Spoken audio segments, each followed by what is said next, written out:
Nagrebelde ang Israel kay Rehoboam. Ikalabindalawang kabanata. Pumunta si Rehoboam sa Shechem, kung saan nagtipon ang lahat ng mga Israelita para hirangin siya na hari. Nang mabalitaan ito ni Jeroboam na anak ni Nebat, bumalik siya sa Israel, sapagkat ng panahong iyon, doon siya nakatira sa Ehipto, kung saan tumakas siya kay Haring Solomon. Ipinatawag ng buong mamamayan ng Israel si Jeroboam at pumunta sila kay Rehoboam at sinabi, "Mabigat ang mga ipinapatupad ng inyong ama sa amin, pero kung pagagaanin niyo ito, paglilingkuran namin kayo." Sumagot si Rehoboam, "Bigyan niyo muna ako ng 3 araw para pag-isipan ito. Pagkatapos bumalik kayo sa akin." Kaya umuwi ang mga tao. Nakipagkita agad si Haring Rehoboam sa mga tagapamahala na naglilingkod sa ama niyang si Solomon nang nabubuhay pa ito. Nagtanong si Rehoboam sa kanila, "Ano ba ang maipapayo ninyo na isasagot ko sa hinihiling ng mga taong iyon?"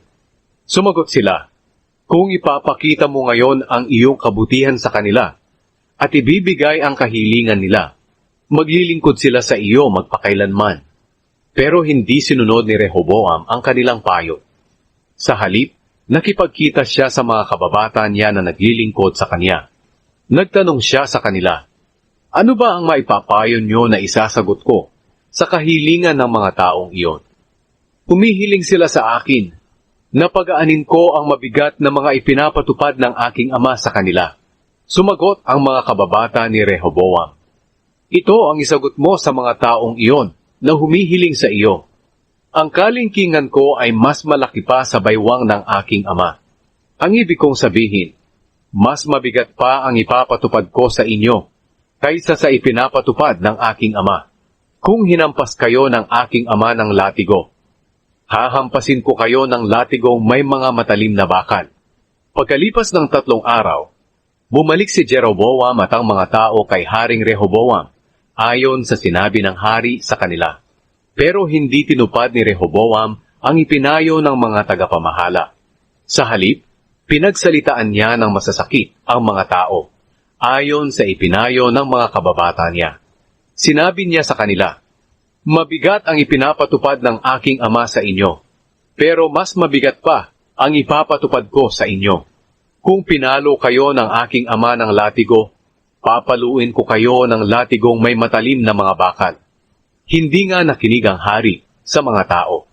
Niloob ito ng Diyos para matupad ang kanyang sinabi kay Jeroboam na anak ni Nebat sa pamamagitan ni Ahiya na taga Shilo. Nang malaman ng lahat ng Israelita na hindi sila pinakinggan ng hari, sinabi nila sa hari, "Wala kaming pakialam sa iyo na mula sa lahi ni David. Bahala ka na sa iyong kaharian. Halika kayo mga Israelita, umuwi na tayo." At umuwi nga ang mga Israelita. Ang mga Israelita lang na nakatira sa mga bayan ng Huda ang napamahalaan ni Rehoboam. Ngayon, pinapunta ni Haring Rehoboam sa mga Israelita si Adoniram, ang tagapamahala ng mga tao na pinagtatrabaho ng sapilitan, para makipag-ayos sa kanila. Pero binato siya ng mga Israelita hanggang sa mamatay. Nagmamadaling sumakay si Rehoboam sa kanyang karwahe at tumakas papunta sa Jerusalem. Hanggang ngayon, nagre-rebelde ang mga Israelita sa mga angkan ni David.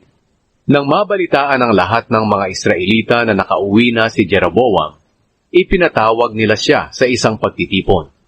At ginawa nila siyang hari sa buong Israel. Ang lahi lang ni Huda ang nanatiling tapat sa paghahari ng mga angkan ni David. Binalaan ni Shemaya si Rehoboam.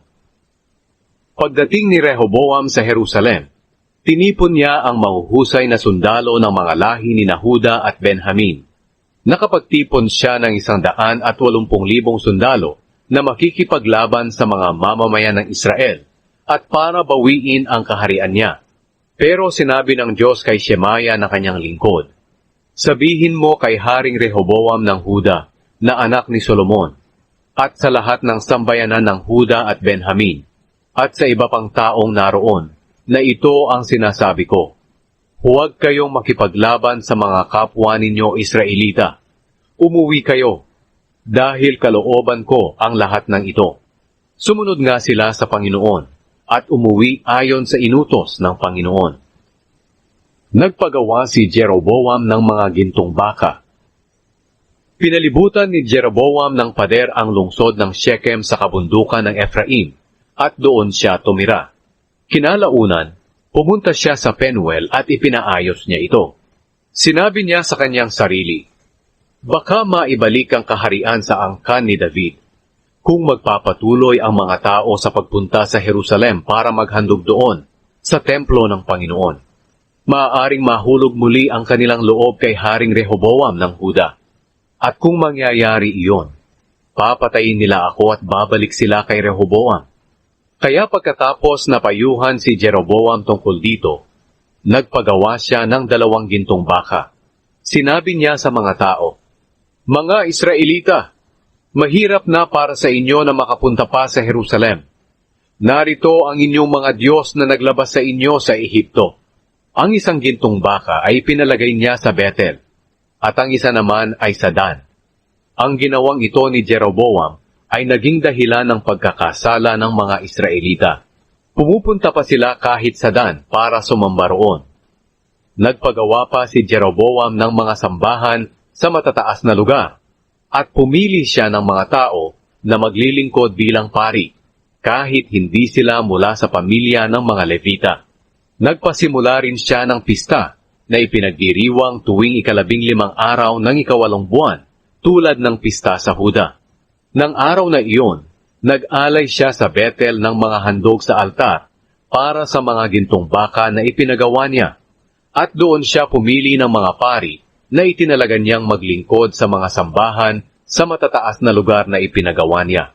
Sa araw na iyon na naghandog siya sa altar na kanyang ipinagawa sa Bethel, sinimulan niya ang pista para sa mga Israelita. Siya ang pumili ng petsang 15 araw ng 8 buwan para sa ganitong pista.